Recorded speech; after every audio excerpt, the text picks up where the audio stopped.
எல்லோரும் சந்தோஷமாக இருக்கீங்களா? இன்னும் 2 கை தூக்கலையே. எல்லோரும் சந்தோஷமாக இருக்கீங்களா? சரி, மாதம் முதல் நாள் எல்லோரும் ஒன்றா வந்திருக்கிறோம், சந்தோஷமாக இருக்குது. சரி, ஓகே. இன்றைக்கி செய்திக்குள்ளே கடந்து போகிறதுக்கு முன்னாடி ஒரு சின்ன ப்ரேயர் பண்ணிடுவோம், ஜெபம் செய்வோம். கிருபை நிறைந்த பரம தந்தையே, இந்த மாதத்தின் முதல் நாளில் எங்களை அழைத்து ஒன்று சேர்த்திருக்கிறீர், அதுக்காக நன்றி கர்த்தாவே. நாங்கள் இன்றைக்கு கேட்க இருக்கும் வார்த்தையை நீர் எங்களுக்கு ஆசீர்வாதமாக நல்குவதற்கு உங்களுக்கு நன்றி. இயேசு மூலம் ஜெபிக்கிறோம் நல்ல பிதாவே, ஆமென். இன்னைக்கு எதை பற்றி பார்க்க போகிறோம் அப்படின்னா, யோவான் 15ஆம் அதிகாரத்தில் கர்த்தர் நமக்கு கனி கொடுப்பதை பற்றி சொல்கிறாரு. தோட்டக்காரன், திராட்சை செடி, நம்ம மண் சார்ந்த ஒரு பிரசங்கத்தை கேட்க போகிறோம். முதல் வசனத்தை படிப்போமா? முதல் வசனத்தை படிங்க.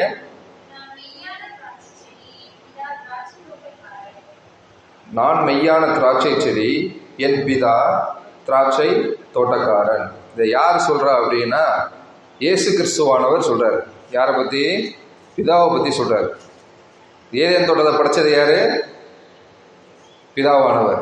அம்மாவா இல்லையா? அந்த தோட்டக்காரனை என்ன பண்ணுறாரு? பிதாவான தோட்டக்காரனை என்ன சொல்கிறாரு? இங்கே சொல்கிறாரு, நானே மெய்யான திராட்சை செடி. இந்த பேசேஜுக்கு போகிறதுக்கு முன்னாடி உங்களுக்கு ஒன்று சொல்லணும்னு நினைக்கிறேன். முக்கியமாக ஒரு குட்டி ரகசியம் கூட சொல்லலாம். திராட்சை செடியா கொடியா? கொடியா. அப்புறம் எங்க செடின்னு போட்டிருக்கு? நான் மெய்யான திராட்சை செடியில் போட்டிருக்கு. அப்போ என்ன, திராட்சை செடியா கொடியா? நம்மளும் என்ன நினச்சிட்டு இருக்கோம்? திராட்சை கொடின்னு நினச்சிட்டு இருக்கோம். தாவரங்களை 2 வகையாக பிரிக்கலாம், செடி, கொடி. செடியாக வர்றதெல்லாம் மரமாக போயிடும், கொடியாக வர்றதெல்லாம் படர்ந்துக்கிட்டு இருக்கும். அப்படி தான் நம்ம தாவர வகைகளை பிரித்து வச்சுருக்கோம். ஆனால் இந்த திராட்சை செடிக்கு மட்டும் ஒரு முக்கியமான ஒரு மரபணு மாற்றம் இருக்குது. என்ன அப்படின்னா, இந்த திராட்சை செடி மட்டும் நட்டு வச்சிங்க அப்படின்னா முதல் 2 அடி 3 அடி வரைக்கும் செடியாக தான் முளைக்கும். அதுக்கப்புறம் தான் என்ன பண்ணுவாங்க, அதுக்கு பந்தல் கட்டி விடுவாங்க. அதுக்கப்புறம் தான் அது என்ன பண்ணும், கொடியாக வளரும். அதனால தான் இயேசு கிறிஸ்துவானவர் என்ன சொல்கிறாரு, நானே மெய்யான திராட்சை செடியாக இருக்கிறேன்னு சொல்கிறதுக்கு காரணம் என்ன? முதல்ல திராட்சை செடியை நட்டு வச்சிங்க அப்படின்னா முதல்ல 2 அடி 3 அடிக்கு அது செடியாக தான் வளரும், எல்லா திராட்சை செடியும். அதுக்கப்புறம் தான் என்ன பண்ணும், அதுலேருந்து கொடிகள் உருவாகும். அடுத்து 2வது வசனம் படிங்க.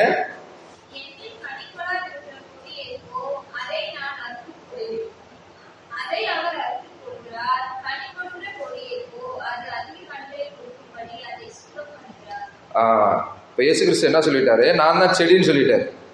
அப்போ அந்த செடியிலேருந்து வளர்ந்த கொடி, அதாவது இயேசு கிறிஸ்துலேருந்து வளர்ந்த கொடிகள் கனி தரலை அப்படின்னா என்ன பண்ணுவாராம், தோட்டக்காரனான பிதாவானவர் அதை எடுத்து போடுவார் அப்படின்னு இருக்குதா? இப்போ நம்ம எல்லாம் என்ன எப்படி இருக்கிறோம், இயேசு கிறிஸ்து செடியாக இருக்கிறாரு, அவர்கிட்டேருந்து வர கொடியாக நம்ம இருக்கிறோம். ஆமாவா இல்லையா? இங்கே அதுதான் சொல்லியிருக்காங்க. அப்போ அடுத்த 3வது வசனம் படிங்க.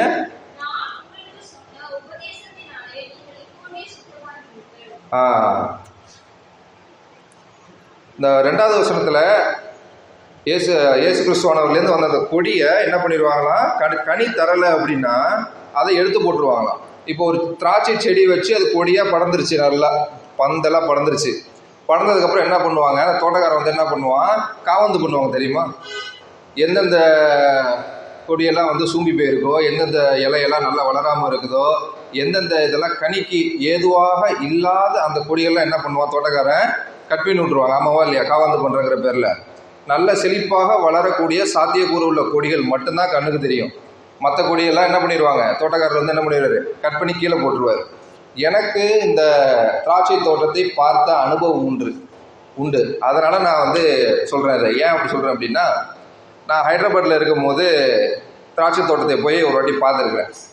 பார்க்கும்போது என்னன்னா, ஒரு கீழே ஊனியிருக்காங்க, பெரிய அப்படியே பந்தல் மாதிரி போட்டு விட்ருக்காங்க. பார்த்தீங்கன்னா எல்லாம் குச்சி குச்சியாக நிற்கிருந்துச்சு. நாங்கள் போனப்போ நாங்கள் என்ன நினச்சோம், திராட்சை தோட்டத்துக்கு போனால் அப்படியே கொலையாக திராட்சை தொங்கும், நம்ம என்ன பண்ணலாம், போய் திராட்சையெல்லாம் சாப்பிட்லாம் அப்படின்ட்டு எல்லாரும் இயல்பாக போகிறப்ப அப்படி தானே தோணும். திராட்சை இருக்கும், திராட்சை கொடுப்பாங்க, நம்ம ஜூஸ் போட்டு சாப்பிடுவோம், இல்லை டேஸ்ட் பண்ணி பார்க்கலாம் அப்படின்ட்டு போனால் என்ன ஆயிடுச்சு, எல்லாம் குச்சி குச்சியாக நிற்கிது. ஒரு 2-3 அடி குச்சி, 4 அடி குச்சி குச்சா மேலே அப்படியே பம்பெல்லாம் நிற்கிது. ஒரு இலை 2 இலை தான் இருக்குது, 2 அடி 3 அடிக்கு. ஆச்சரியமாக இருந்துச்சு. என்னங்கய்யா அது மாதிரி திராட்சை தோட்டம்னு கூப்பிட்டு வந்தீங்க, எல்லாம் பந்தல் போட்டுறீங்க, மேலே ஏதோ படர்ந்துருக்கு, எல்லாம் குச்சி குச்சியாக இருக்கு அப்படின்னு சொல்லி கேட்டோன்னே அதுக்கு அவர் சொன்னார், இல்லைப்பா இப்போ தான் வந்து காவாந்து பண்ணியிருக்கு. திராட்சை கனி கொடுக்க ஏதுவாக இல்லாத அந்த கொடிகள் எல்லாம் என்ன பண்ணிடுவாங்களாம், கட் பண்ணிடுவாங்களாம். ஏன் அப்படின்னா அந்த சத்தூட்டம் நல்ல கொடிகளுக்கு பாய்ஞ்சாதான் அது நல்ல ருசியான கனிகளை கொடுக்கும். இந்த மாதிரி கொடிகளில் படுற கனி வந்தாலும் அது என்ன, அது ருசி இருக்காது, நீர் இருக்காது, அது குறுகிய காலகட்டத்தில் கெட்டு போயிடும். இந்த மாதிரி நல்ல ஒரு தண்டு உள்ள கொடிகளில் காய்ச்சி தொங்குற அந்த திராட்சைகள் மட்டும்தான் பல நாள் பதப்படுத்துறதுக்கும், அதுலேருந்து சாறு எடுப்பதற்கும், அதுலேருந்து காய்ந்த திராட்சைகள் செய்வதற்கும் ஏதுவான திராட்சை கொத்துக்களாக இருக்கும். அதனால என்ன பண்ணிடுவோம், காவாந்து பண்ணிடுவோம் அப்படின்னு போட்டிருக்காரு. அப்படி நம்ம என்ன பண்ணிடக்கூடாது, காவாந்து ஆயிடாமல் இருக்கிறதுக்கு என்ன இயேசு கிறிஸ்து என்ன சொல்லியிருக்காரு, நான் உங்களுக்கு சொன்ன உபதேசத்தினாலே நீங்கள் இப்பொழுதே சுத்தமாக இருக்கிறீர்கள். இதில் இங்கே உபதேசம் போட்டிருக்கிறது என்ன அப்படின்னா, இயேசு கிறிஸ்துவானவர் நான் பண்ண உபதேசம் சொல்லியிருக்காரு. அவர் முதல்ல எங்கே உபதேசம் பண்ணாருன்னு தெரியுமா? முதல்ல எங்கே பிரசங்கம் பண்ணாருன்னு? மலை பிரசங்கம் கேட்டிருக்கோமா இல்லையா? இயேசு கிறிஸ்துவானவர் மலை பிரசங்கத்தில் தான் முதல் உபதேசத்தை அங்கே எல்லா மக்களையும் கூட்டி வச்சு உபதேசம் பண்ணுறாரு. அது மாதிரி இயேசு கிறிஸ்துவனோட உபதேசத்தை கேட்டு இருக்கிறவங்க சுத்தமாக இருப்பாங்க. பழைய ஏற்பாட்டில் கூட படிக்கிறோம்ல, வாலிபன் தன் வழியை எதனால் சுத்தப்படுத்துகிறான்னு படிக்கிறோம்ல. இயேசுப்பா என்ன பண்ணுறாரு, அதை தான் இங்கே சொல்கிறாரு. அவரோட உபதேசத்தை கேட்டு நம்மளாம் ஒழுங்காக இருந்தோன்னா என்ன பண்ணுவோம், நல்ல திராட்சை கொடிகளாக வளருவோம். நம்மளை யாரும் வெட்டி தள்ளிட மாட்டாங்க. பிதாவானவர் வெட்டி நம்மளை தள்ளிட மாட்டார். நம்ம என்ன வரும், அவரோட உபதேசத்தை கேட்டால் சத்தான உணவை மேற்கொண்டு நல்ல கொடிகளாக இருப்போம். இப்போ 4வது வசனம் வாசிங்க.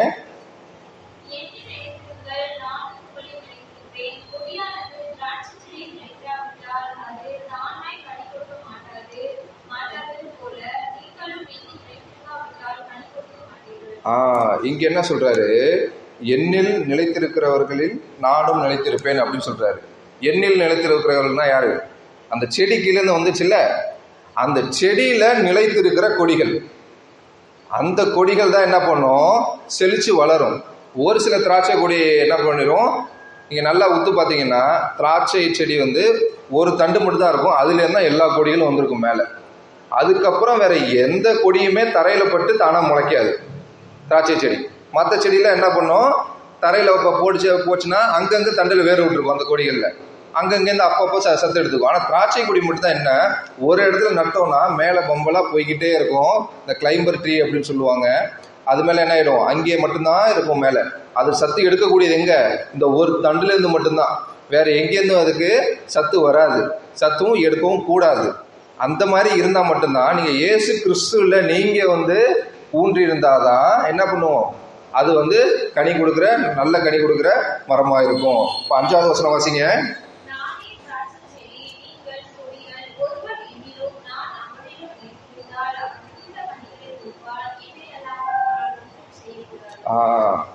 என்ன இல்லாமல் ஒன்றும் செய்ய முடியாது அப்படின்னா, அந்த எப்படி அந்த திராட்சை கொடி அந்த தண்டிலிருந்து எல்லா சத்துக்களையும் எடுத்து பிழைக்கின்றதோ, அதுக்கு அந்த செடிக்கு ஒரே வழி இந்த தண்டு மட்டும்தான். வேற எதுலேருந்தும் அது சத்து எடுத்து பிழைக்க வாய்ப்புகள் கிடையாது. அது எதை டிபெண்ட் பண்ணி தான் இருக்கணும், எதை சார்ந்துதான் இருக்கணும், அந்த ஒரு தண்டை சார்ந்துதான் இருக்கணும். அந்த சின்ன தண்டில் ஏதாவது ஒரு பிரச்சனை வந்துச்சுன்னா மொத்த பந்தலும் என்ன ஆகிடும், காஞ்சி போயிடும். ஆமாவா இல்லையா? அந்த சின்ன அந்த ஒரு தண்டை நம்ம வெட்டிட்டோம் அப்படின்னா என்ன ஆகிடும், எவ்வளோ பெருசாக படர்ந்தாலும் எவ்வளோ கனி கொடுத்தாலும் அந்த திராட்சை தோட்டம் என்ன ஆகிடும், வீணாயிடும். 6வது வசனம் படிங்க.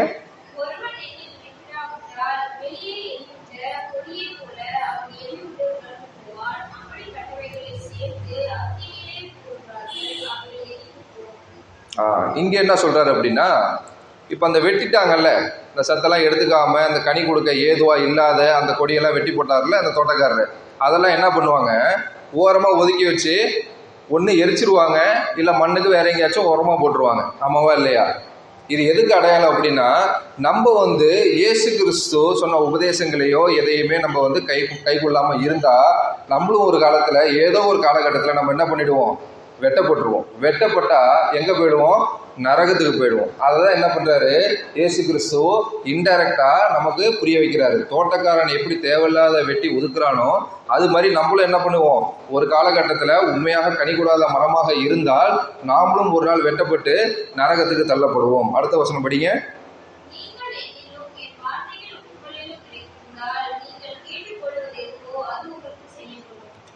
நீங்கள் என்னிலும் என் வார்த்தைகளிலும் அப்படின்னா என்ன அர்த்தம் அப்படின்னா, ஆல்ரெடி சொல்லியிருக்காரு என்னோட உபதேசத்துல நீங்க ஒழுங்கா இருக்கணும் அப்படின்னா.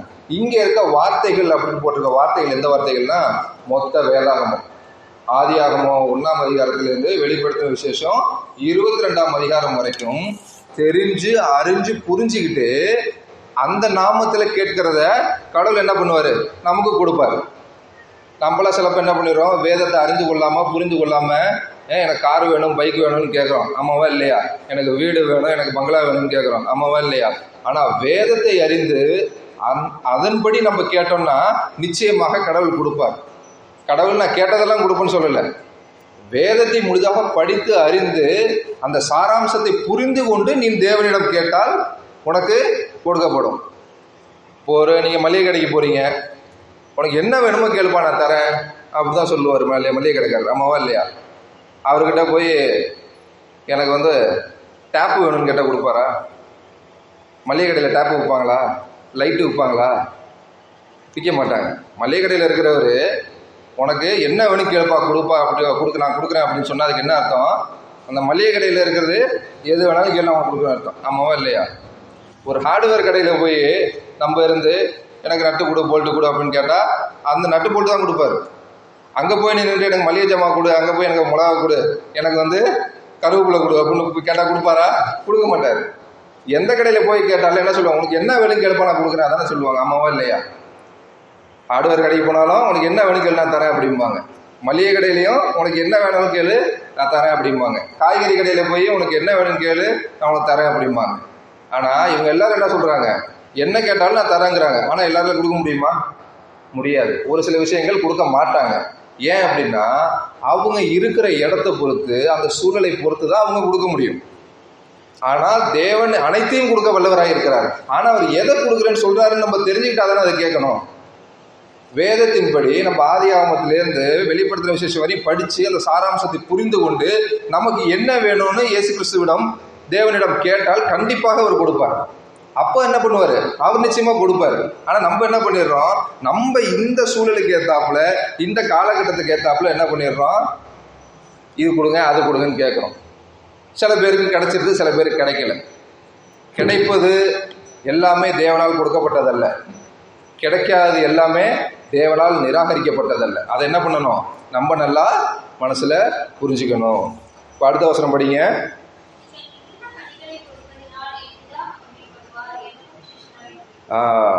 நீங்கள் மிகுந்த கனிகளை கொடுப்பதினால் என் பிதா மகிமைப்படுவார், எனக்கு சீஷராயிருப்பீர்கள். இதில் என்ன சொல்றாரு அப்படின்னா, நம்ம வந்து என்றைக்குமே கனி தரக்கூடிய மரங்களாக இருக்கணும். மரத்தில் வந்து வேதாகமத்தின் அடிப்படையில் 2 மரங்கள் சொல்லலாம். ஒன்று என்ன அப்படின்னா கனி தரக்கூடிய மரம், இன்னொரு மரம் என்னன்னா பழம் தரக்கூடிய மரம். ரெண்டுத்துக்கும் மிக அதிகமான வேறுபாடுகள் உண்டு. ஒரு பழம் தரும் மரம் அப்படின்னா என்ன அப்படின்னா, பழம் தரும், பழம் இல்லை பலன் தரும் மரம் அப்படின்னா என்ன அப்படின்னா, ஒரு பலா மரத்தை எடுத்துக்கிட்டிங்கன்னா அதில் கட்டையிலேருந்து பலா மரத்துலேருந்து என்ன பண்ணலாம், கட்டில் பெஞ்சு சேர்லாம் செய்வாங்க, பலகையெல்லாம் செய்வாங்க. அப்புறம் அதோட இலை சருகுகள்லாம் விழுந்துச்சு அப்படின்னா அதை உரமாக மாற்றிடுவாங்க. அப்புறம் அதுலேருந்து காய்க்கிற பழத்தை உண்ணுவாங்க. அப்புறம் வேற என்ன இருக்குது, அதோட குச்சி எடுத்து விறகு எரிப்பாங்க. அதோட வேறு மருத்துவ குணத்துக்கு இன்னும் இலங்கையில் யூஸ் பண்ணிக்கிட்டு தான் இருக்கிறாங்க. இது எல்லாம் என்ன, அந்த மரத்துடைய பலன்கள். இந்த பிசாசானவன் நம்ம கிறிஸ்தவர்களை என்ன பண்ணிடுவான், இந்த பலன் தரக்கூடிய மரத்துக்கும் கனி தரக்கூடிய மரத்துக்கும் வித்தியாசம் நம்ம கண்ணுக்கு தெரியாமல் நம்மளை மறைச்சி வச்சிருவான். நம்ம என்ன பண்ணுறோம், கிறிஸ்தவர்கள் எல்லாரும் பலன் தரக்கூடிய மரங்களாக இருக்கிறோம். என்னவா இருக்கிறோம்? பலன் தரக்கூடிய மரங்களாக இருக்கிறோம். நம்ம பிறருக்கு உபயோகப்படுகிறோம், நம்ம பிறருக்கு உதவி செய்கிறோம், ஏதாவது ஒன்றுனா நம்ம போய் முன்னாடி நிற்கிறோம். இதெல்லாம் என்ன? நம்மால் வரக்கூடிய பலன்கள். ஆமாவா இல்லையா? கிறிஸ்தவர்கள் என்ன பண்ணிடுறாங்க? முக்கால்வாசி நேரம் நான் பிறருக்கு உதவி செய்தால் இயேசு கிறிஸ்து என்னை ரட்சித்து விட்டார், நான் பரலோகத்துக்கு போய்விடுவேன் அப்படின்னு நினைக்கிறாங்க. அது உதவி மட்டும் செய்தால் என்னது? நம்ம பரலோகத்துக்கு போக முடியாது. நம்மளாம் பலன் கொடுக்கிறவளாக மட்டும்தான் இன்ன வரையும் வாழ்ந்துகிட்டு இருக்கிறோம். கனி கொடுக்குற மரம்னா எப்படி அப்படின்னா, ஒரு பலாமரம். ஏன் அதை பலாமரம்னு சொல்கிறோம்? அதோட கனியை வச்சு தானே சொல்கிறோம்.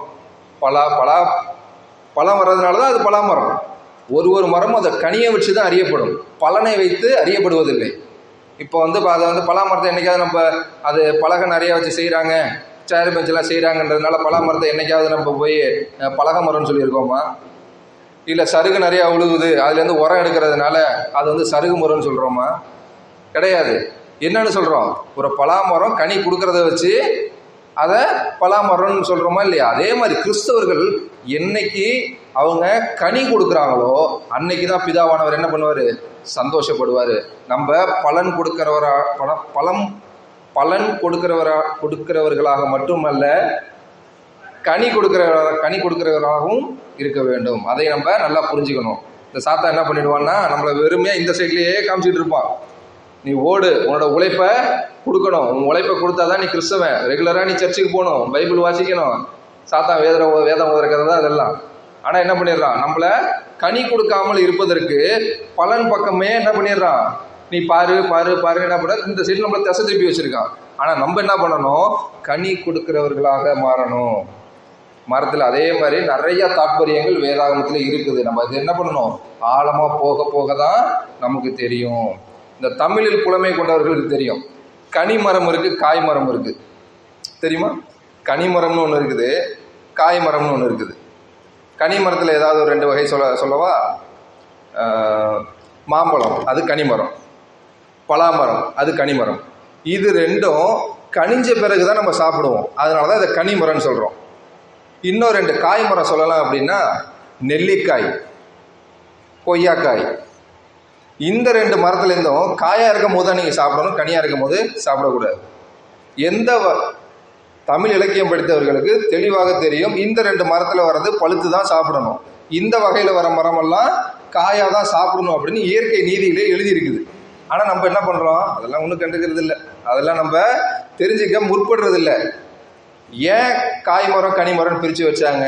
இளம் வயதில் காய் மரம் அதிகமாக உண்ண வேண்டும், வயது சென்ற பிறகு அதிகமாக கனிமரங்களை உண்ண வேண்டும். இதுதான் இயற்கை நீதி. இது நமக்கு இயற்கை கொடுத்த நியதி. இது கனிமரங்கள் எப்போ சாப்பிடணும்? வயது சென்ற பிறகு. காய் மரங்கள் உள்ள கனிகளை எப்போது சாப்பிடணும்? இளம் வயதில் இருக்கும் போது. அப்போதான் என்ன பண்ணும்? நம்ம உடம்புக்கு ஏற்றுக்கும். நம்ம மாமிசத்தை உண்டு அசைவத்தை உண்டு சைவம் ஒரு மெடிசனாக இருக்கிற வரையும் நம்ம வாழ்க்கை நல்லா தான் இருந்துச்சு. அசைவத்தை நம்ம உண்டு கொண்டு அசைவத்தினால் ஏதாவது ஒரு உபாதை ஏற்பட்டால் சைவத்தை மருத்துவமாக பிரயோகித்த பொழுது நமது உடல் நன்றாக இருந்தது.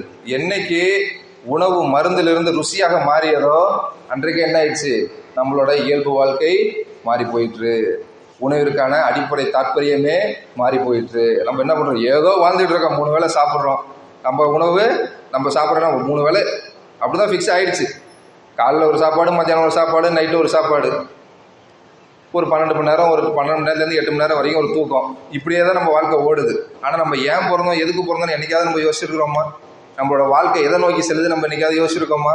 நம்ம வாழ்க்கையோட முக்கியமான தாற்பயம் என்ன நம்ம பார்த்துருக்கோமா? அது எல்லாம் எங்கே இருக்குது? இந்த வேதாகமத்தில் இருக்குது. ஆனால் நம்ம என்ன பண்ணிடுறோம்? அதெல்லாம் நம்ம கவனிக்காமல் விட்டுடுறோம். அதை தான் இயேசு கிறிஸ்துவானவர் தோட்டக்காரன் என்ப ஒரு தாற்பயத்தில் நமக்கு என்ன பண்ணுறாரு? விளக்குறாரு. நீ எங்கே இருக்கணும்? இயேசு கிறிஸ்துவோட இருக்கணும். எப்படி இருக்கணும்? இயேசு கிறிஸ்து உபதேசத்தை கேட்டு நீ வளர்ந்து செழிக்கணும். வளர்ந்து செழிச்சாதான் நீ கனி கொடுக்குற மரமாக இருப்ப. அப்போ தான் என்ன பண்ணுவார்? தோட்டக்காரன் என்ன பண்ணுவார்? உன்னை பார்த்து சந்தோஷப்படுவார்ன்றத என்ன அழகா இயேசு கிறிஸ்துவானவர் மூலமாக பிதா நமக்கு உணர்த்திருக்காரு பாருங்க. அடுத்த வசனம் படிங்க, 8:9.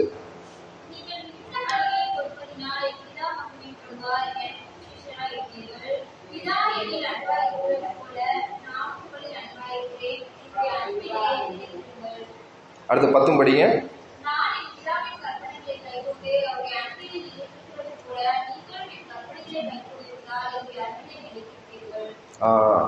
இங்கே போட்டிருக்க அன்பு என்ன தெரியுமா? கிரேக்க பதத்திலே அகாப்பே அன்பு, அதாவது அன்கண்டிஷனல் லவ் அப்படின்னு சொல்லுவாங்க. அன்புக்கு பல விடயங்கள் இருக்குது, வித்தியாசமாக இருக்குது. அதை நம்ம உலக பிரகாரமான வாழ்க்கையில் அன்புனா வெறும் அன்பு அதான் பார்க்குறோம். ஆனால் அன்பில் 5 விதமான அன்புகள் இருக்குது, ஒன்றுத்துக்கும் வித்தியாசம் இருக்குது. அதில் இந்த இடத்துல போட்டிருக்க அன்புக்கு பேர் அகாப்பே அன்பு, த அன்கண்டிஷனல் லவ். இந்த அன்பை நம்ம தேவனிடம் மாத்திரமே செலுத்த வேண்டும். யோவான் 21ஆம் அதிகாரத்தில் கேட்குறாருல பேதுருவை பார்த்து இயேசு கிறிஸ்துவானவர் 3 தடவை கேட்குறாரா, என்ன பிடிச்சிருக்குதா, என்ன காதலிக்கிறியா அப்படின்னு கேட்குறாரா? கடவுள் என் மீது பிரியமாக இருக்கிறாயா அப்படின்னு கேட்குறாருல. 3 வாட்டி கேட்குறாரு இயேசு கிறிஸ்துவானவர். 2 வாட்டி இந்த அகாப்பே அன்பை என் மேலே செலுத்துறியான்னு கேட்குறான் இயேசு கிறிஸ்து. ஆனால் அதுக்கு பேதுரு என்ன பண்ணுறாரு, திரும்பி நான் அவங்க மேலே அகாப்பே அன்பு இல்லை, ஃபிலையோ அன்பு தான் வச்சுருக்கேன் அப்படின்னு சொல்கிறாரு. அகாப்பே அன்புனா அன்கண்டிஷனல் லவ், சகலத்தையும் தாங்கும் சகலத்தையும் சகிக்கும்னு சொல்கிறோம்ல, அந்த அன்பு அகாப்பே அன்பு. இந்த ஃபிலையோ அன்பு அப்படின்னா என்ன அப்படின்னா சகோதரத்துவமான அன்பு, நண்பர்களுக்கான அன்பு. இந்த அன்பு தான் இருக்குன்னு 2 வாட்டி சொல்கிறான் பேதுரு இயேசு கிறிஸ்துக்கிட்ட. 3ஆவது வாட்டி கேட்குறாரு, அட்லீஸ்ட் அந்த ஃபிலையோ அன்பையாவது என் மேலே நல்லா வச்சிருக்கிறியா, ஒழுங்காக வச்சிருக்கிறியான்னு கேட்குறாரு. 3ஆவது வாட்டி வெக்கப்பட்டு போயிடுறான் பேதுரு. இந்த கிரேக்க பதத்தில் நீங்கள் படித்தாதான் உங்களுக்கு தெளிவாக புரியும் இயேசு கிறிஸ்து ஏன் இந்த 3 வாட்டி அன்பு செலுத்துறியா அப்படின்னு உண்மையாகவே என்ன அன்பு கூறுறியான்னு கேட்கறதுக்கு காரணம் என்ன அப்படின்னா, 2 வாட்டி அவர் என் மேலே அகாப்பே அன்பு வச்சிருக்கியான்னு கேட்குறாரு. நான் அவன் 2 வாட்டி பிள்ளைய அன்புன்னு சொல்கிறான். 3ஆவது வாட்டி என்ன பண்ண, அட்லீஸ்ட் வச்சதையாவது ஒழுங்காக வச்சிருக்கியான்னு கேட்குறாரு ஏசப்பா. அந்த அளவுக்கு நம்ம என்ன பண்ணிட்டோம், அவரை புரிஞ்சிக்காம விட்டுட்டோம். இயேசு கிறிஸ்துவானவர் நமக்கு எல்லாத்தையும் சொல்லிக் கொடுக்குறாரு. விதைப்பது எப்படின்னு சொல்லி கொடுத்துருக்காரு, அறுப்பது எப்படின்னு சொல்லி கொடுத்துருக்காரு, எவ்வாறு கனி தரணும்னு சொல்லி கொடுத்துருக்காரு. நமக்கு என்ன சொல்லி கொடுக்கல, எந்த காலத்தில் எந்த நிலத்தில் என்ன சூழ்நிலையில் என்ன விதைச்சா எப்படி வளரும்னு வேதாகமத்தில் இருக்குது. நம்ம என்னைக்காவது படிச்சிருக்கோமா? படித்து புரிஞ்சுக்கிறது இல்லை. யோவானில் என்ன அழகா தோட்டக்காரனை வச்சு அந்த திராட்சை தோட்டம் கனி கொடுக்கறத வச்சு நம்மளோட வாழ்க்கையை மொத்தத்தையும் நம்ம சாராம்சத்தையும் அடக்கிட்டாரு பாருங்க.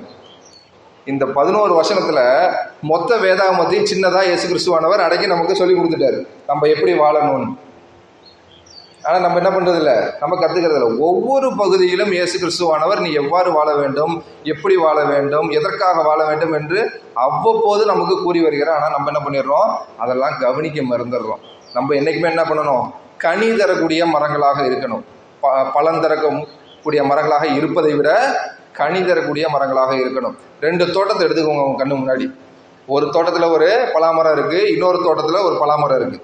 இந்த பலாமரம் பலன் தரக்கூடிய பலாமர தோட்டமாக இருக்குது.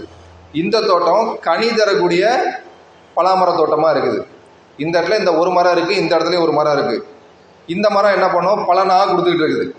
என்னது, கட்டில் பெஞ்சு பீரோன மரத்துலேருந்து செய்கிறாங்க, சருகெல்லாம் உரமாக போடுறாங்க, குச்செல்லாம் எடுத்து விறகரிக்கிறாங்க. இதெல்லாம் பழம் தரக்கூடியது. இது கனி தரக்கூடிய மரம். இதெல்லாம் பண்ணுறது பலாப்பழமாக புது தொங்குது, காய் காய்ச்சி தொங்குது. என்ன பண்ணிடும், இந்த இடத்துல இருக்கிற மரம் என்ன பண்ணும், செழித்து தனி மரம் தோப்பாக மாறிடும். கனியாக கொடுத்து என்ன பண்ணிடும், தோப்பாக மாறிடும். ஆனால் இந்த மரம் என்ன பண்ணிடும், பலனை கொடுத்து இருந்த இடம் தெரியாமல் போய்விடும். என்னைக்காவது செஞ்ச கட்டில் பீரோ இத்து போய் கிடக்குவாங்க, ஆமாவா இல்லையா? என்னைக்காவது செஞ்ச எரிச்சு போடுவோம், அந்த குச்சி எரிச்சு போட்டால் சாம்பல் கிடக்கும், அதுதான் மிஞ்சும். இந்த மரம் பெருகுமா, இந்த மரம் தோட்டமாகுமா? ஆகாது. இந்த தனிமரம், கனி தரக்கூடிய தனிமரம் தோட்டமாக மாறும். ஆனால் இந்த பழம் தரக்கூடிய பலாமரம் தோட்டமாக மாறுமா? 2 மரமாக கூட மாறாது, ஆமாவா இல்லையா? அதனால நம்ம என்ன பண்ணணும், கனி தரக்கூடிய மரமாக இருப்பது மிகவும் அவசியம். பிதாவானவர் நம்மள என்ன பண்றாரு, இந்த மாதிரி தான் வச்சிருக்கிறாரு. உன்னை கனி தான் தர சொல்றாரு. ஆனால் நம்ம என்ன பண்ணிடுறோம், சாத்தான் நம்மளை பிசாசானவன் என்ன பண்றான், வெறும் பலன் தரக்கூடிய மரமா வச்சிருந்தே நம்ம வாழ்நாள் அழிந்து விடுகிறது. நம்ம என்ன பண்ணணும், கனி தரக்கூடிய மரமாக ஒரு தோட்டமாக மாற வேண்டும் என்பது நமது பிதாவானவருடையது.